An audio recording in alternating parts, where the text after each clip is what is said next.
Hello there guys, welcome back to Younes Talks Football, welcome back to a brand new video. I hope all of you are doing well today. This is video number 2 of 2. And if you didn't catch video number 1 of the day, make sure you head over here. You can pause this video and go and check that out first, then come back here. Or like I always say, if you are lopsided and you're not normal and you want to do it the other way around, feel free, whatever floats your boat. So, we're going to get into the nitty gritty. On that first video, we discussed the whole latest with Mason Mount and the saga between Manchester United and Chelsea and the direct talks happening between them two. Loftus-Cheek, done deal to AC Milan. He's heading out there for just under the region of about £20 million, which is lovely to hear. Pulisic might be heading out there too. We discussed that. Harry Kane and the bid from Bayern Munich, which got rejected immediately, as well as the bid from Manchester City for Declan Rice, which got rejected as well. All of that in video number 1. Make sure you head over there and have a look if you haven't already. Let's get cracking into video number 2. And we've got more things that have gone down in the meantime, as expected. And like I said earlier on, it's going to be the same tomorrow, so make sure you guys are here for a double upload as well, because we are going to keep the tempo moving. So make sure you guys are here, subscribe if you haven't already. Let's get cracking with the latest, and it comes from the official announcement both from Chelsea and Manchester City. Mateo Kovacic has departed Chelsea and has signed for Manchester City, and this feels weird. I have to say, it feels weird. At first I was like, oh no, yeah, no, good luck, but now I look at it, I'm like, whoa. Man City actually have Kovacic and he's wearing Man City blue and he's got number 8 but at City, and it's weird. The whole thing's weird. Anyway, let's get into it. Here's the latest, starting off with Fabrizio Romano, that tells us this. Official, confirmed, Mateo Kovacic joins Manchester City on a permanent deal from Chelsea. Chelsea will receive £25 million fixed fee plus £5 million add-ons. Contract until June 2027. And here's what he looks like in a Man City kit. But that's an illustration. And we're going to get the real thing. But before we do, let's have a look and see what Chelsea put on their social media pages. Mateo Kovacic has joined Manchester City on a permanent deal, with the caption in that picture, our Croatian man. Chelsea also saying, our Croatian man, farewell Kova. And yeah, you know, before we unveil and we get to see him in Man City blue, I have to say a big thank you to Kovacic and for what he's accomplished and for what he's helped us accomplish. Since he joined Chelsea, we had the transfer ban, if you remember. Am I right in saying he joined us on a loan and then we ended up buying him, didn't we? So he played, if I'm not mistaken, under Maurizio Sarri. He did, and we won the Europa League, as that picture revealed. And then from that point onwards, we bought him, and then, yeah, the rest is history. Won the Champions League, won the Europa League. Did we win the Europa? No, we won the Europa League. Yeah, only then. I got carried away. I thought we won it after the Champions League again. We have that many European trophies, you know, sometimes you just lose count. It is what it is. But Kovacic won that, the Super Cup, the Club World Cup, helped us in some big moments, especially at Champions League win, and was pivotal for such a good fee, and done big things for us. So honestly, Mateo Kovacic, as I said earlier on, his career trajectory's been really, really good. From Real Madrid and accomplishing what he did there, to Chelsea and accomplishing what he did here, over to Manchester City, the treble winners. It doesn't get better than that, especially in the season which was horrific at Chelsea, and then Man City snipe you up. Honestly, fantastic. So fair play to Kovacic, and thank you for everything that he did. Honestly, I wish him the best. Not too much because he's gone to Man City, but in terms of on a personal level, I wish him the best. Brought some big moments to us, especially that goal against Liverpool. That was iconic. We won't forget that. So Mateo Kovacic, thank you for everything. Has left in a very, very good way, and now we have to see him in Manchester City blue. Here it is. Mateo Kovacic joins City, and yeah, everything is there on their social media in terms of Kovacic. I mean, there it is. That's the video package. There he is, you know, with the Manchester City shirt. Writing, it's an honour to join this club. Everyone has been so welcoming, and it's a privilege to be at a club that has been so successful over the years. And I can understand that. I can absolutely understand that. There's more. There he is. In terms of him in the Manchester City dressing room, he's already got one saying "Come on, City." And this just looks weird, doesn't it? This just looks absolutely weird. And him saying "Come on, City" just doesn't look normal. It doesn't look normal at all. But we're going to have to get used to it. And he did say that he thinks City's, at the time, is the best club in Europe. He's right. He's right. Any Chelsea fans that have a problem with that, please, I was going to say dig yourself a grave. Don't. But be realistic. Come on. We're so far off. Man City just won the treble. Of course, they're the best team in the world right now. So, you know, absolutely fair play to him going over there. Can't get any better. I don't blame him. So here's what he had to say. Here's Fabrizio with the latest in terms of Kovacic saying, "This is a brilliant move for me. Anyone who has watched this team under Pep knows how good they are. For me, they are the best in the world. To be joining this squad really is a dream for any footballer." Fair play. There he is in another Man City training kit. And I don't know, is that his agent or his dad? It doesn't look like his dad, I'll be honest. Maybe both. But he's right. In everything that he's just said there, he's absolutely spot on. I've got nothing against that. He's given his service to Chelsea. He's done big things for us, and I wish him the best, honestly. As I said, Man City are far ahead of us right now. We need to play catch-up, and we need to do that with some of the new names coming in and some of the players we have now, and let's try and start again. And talking about starting again, the next thing I'm going to tell you is showing exactly where Chelsea's situation is right now and what we're actually doing. But before we do that, again, good luck to Kovacic. Not too much, but I wish him the best. Here's the latest from Fabrizio that was talking to CFC Daily on the residency, mentioning Chelsea's movements as of late. Where is it all going? Here it is. Next out the door from Chelsea, Aspi, contract termination. Pulisic, Aubameyang, Gallagher if a good bid arrives, and Chalobah's situation is also open. We have to, you know, bear this in mind. Let's step back a bit. Yeah? Step back. Look from the outside. Take a moment and have a break and just observe what Chelsea are doing. We are completely not just transforming, retransforming the squad. We are going to look so different.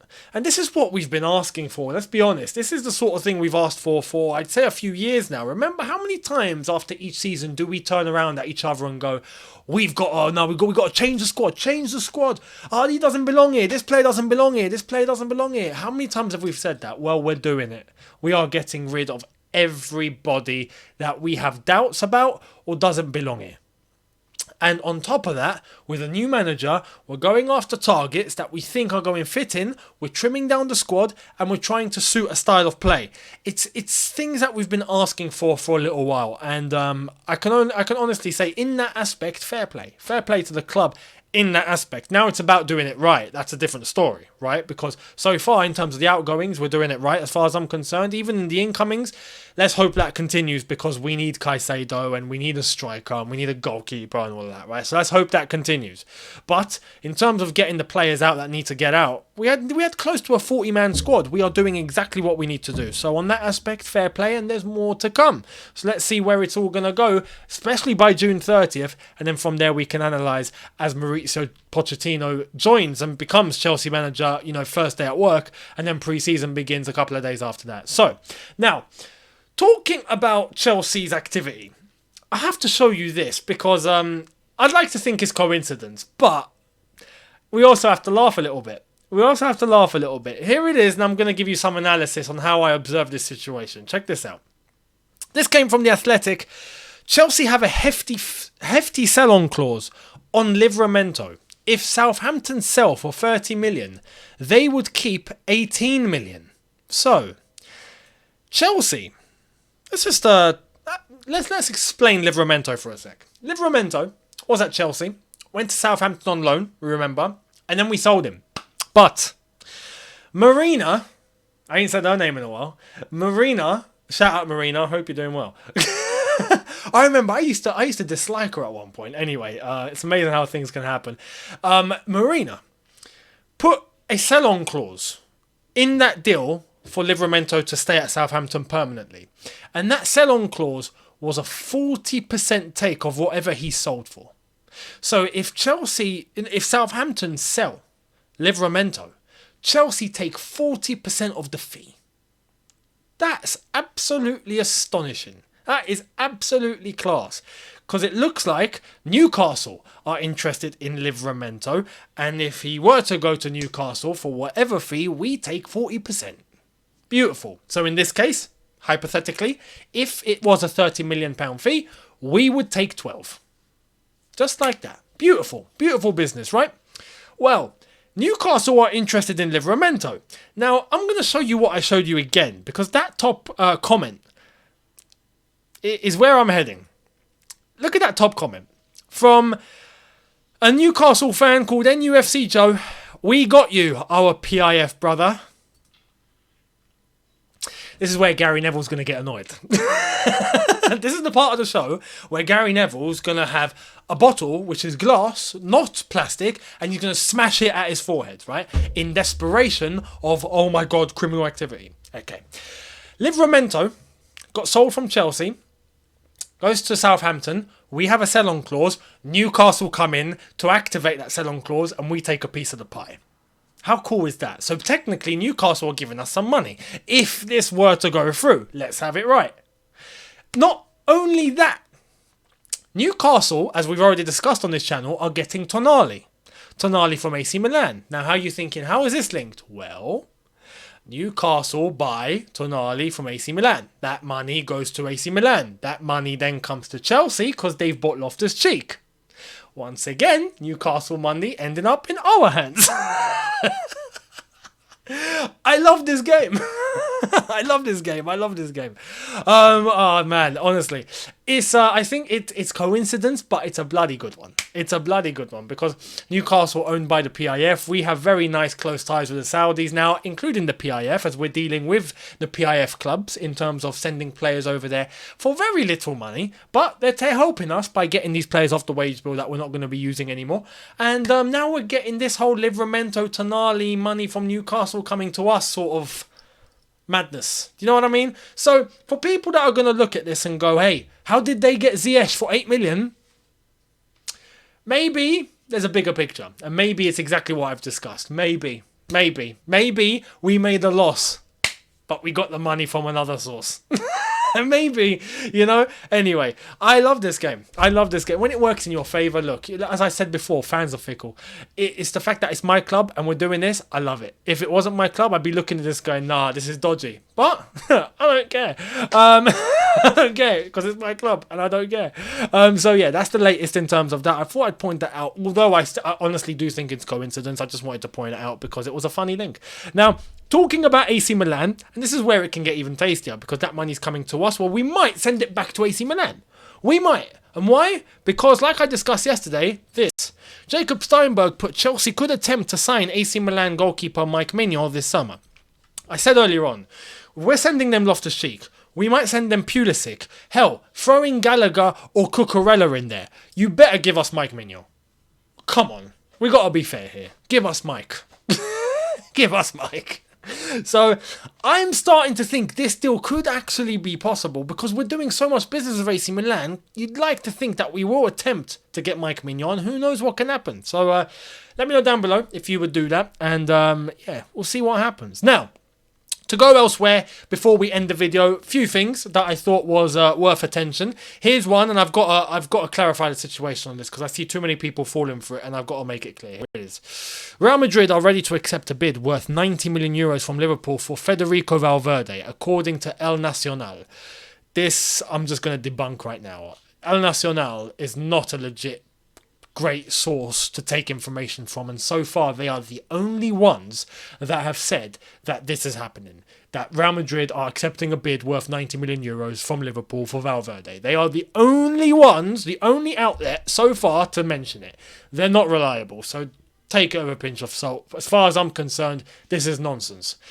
Who knows? It might happen down the line, but right now I think it's actually nonsense, unless if El Nacional actually got a correct source for once and have got an exclusive that somehow no one else has their hands on, which I just don't find true to believe. So don't believe it. Now, the next thing to discuss is, and talking about Liverpool, check this out. Negotiations between Al Ahly and the representatives of Roberto Firmino are advancing. Talks underway. He'll join Edu Mendy, who has already completed medical tests and signed a 3-year contract as a new Al Ahly player. I was going to say Al Hilal. Get them mixed up because there's so many. But, you know, I'm going to say this on a little detour. Gary Neville, are you going to get mad at Liverpool because they sent Firmino to Saudi? Okay. Anyone that goes to Saudi now, I'm gonna mention that because he peed me off. He wound me up with what he was saying. Anyway, and talking about Gary Neville, he's going on Dragon's Den. For that reason, I'm out. If you know, you know. If you know, you know. I'm not watching Dragon's Den. But Firmino going off to Al Ahly, fair enough. It's his time of career. Easy, good deal. I think we'll do quite well out there. And it's crazy to see all the dynamics starting to form in all of these teams. Like, you've got Brozovic possibly heading out to join Ziyech and Cristiano Ronaldo. You've got Firmino joining Edu Mendy. You got the others, Ruben Neves with Koulibaly, am I not mistaken? It's weird, all the dynamics that are starting to form in all these teams. So, yeah, we'll keep our eyes on that as I nearly break my flipping desk. Ow, that hurt. Now, there was a protest outside of Old Trafford earlier on. Let's check it out. Here it is. This was the Glazers out protest at Old Trafford this morning. Now, look. For all, for all 20 people that attended, yeah, fair play. Fair play. Now, the one thing they actually did accomplish is they did manage to shut the megastore because all of them were parked directly outside the megastore, so no one could get in, right? And anyone that did attempt to get in got hounded out immediately. So they did shut the megastore for a brief time, not the whole day, a brief time. And I have to say, this movement was meant to be so big on socials, yet about 20 people showed up. Goes to show you, don't take everything you see on social media as impact, like, oh my god, this is such a big movement. It's not. It's just people behind the keyboard getting excited. That's all it is. When you see a legit movement, you see movement on the streets. You see people, you see a herd of people and you think, oh crap, this is happening. That's the only time when it's legit. You see people getting behind the keyboard and it's got 1 million impressions, doesn't mean a thing. Goes to show, because this movement last night was popping off. It was trending. All of a sudden, you find 20 people actually show up for the cause. Now, fair play to those 20 people, because I think it's a legit cause for Manchester United. And the one fan that I think did actually go into the megastore and buy a shirt got booed out the building by these protesters. And it was all just because they want to get this accelerating and they want the Glazers out and they want it to happen fast and get these new owners in and let's get Man United back on track. So, as I've said, for the ones that showed up, fair play, because I can completely understand where they're coming from. Now, to end, I thought we would end on a little giggle. Let's have a little laugh, shall we? How many European trophies do Chelsea have? I've lost count. It's quite a few. How many do Spurs have? Spurs actually have, if I'm not mistaken. I think they've got 2 Europa Leagues. UEFA Cups, if I'm not mistaken. Arsenal, they finally have one.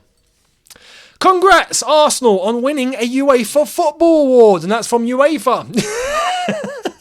UEFA honours Arsenal for combating knife crime and youth violence through No More Red and integrating British Sign Language and home games to support deaf fans and visitors with disabilities. So, Arsenal now have a European trophy. Fair play. Fair play. I'm sorry, but it's the way UEFA worded it. Look at it. Look at the way the UEFA worded it. It's hilarious. Congrats, Arsenal, on winning a UEFA Football Award. It's like they know. It's like they're mocking it. Absolutely mocking it. Good cause and whatnot. Absolutely. I'm going to put that aside. Fair play, Arsenal on the whole. But, yeah. Finally got a UEFA trophy, eh? You finally won one. Anyway, banter aside, fair play to Arsenal for the cause and what they've done in relation to their work. Happy days. Now, that's it for today. Let me know your thoughts down in the comment section below in regards to everything that I've discussed in this second video of the day, and you will be getting another couple tomorrow. So I will see all of you then. Thank you so much for watching. Don't forget, if you are new, hit that subscribe button if you are new. Hit that notification button notified once I've uploaded. Smash like button if you did enjoy this, and I will see all of you tomorrow for a couple of new ones. Have a good one, people. See you lot then. Take care and peace.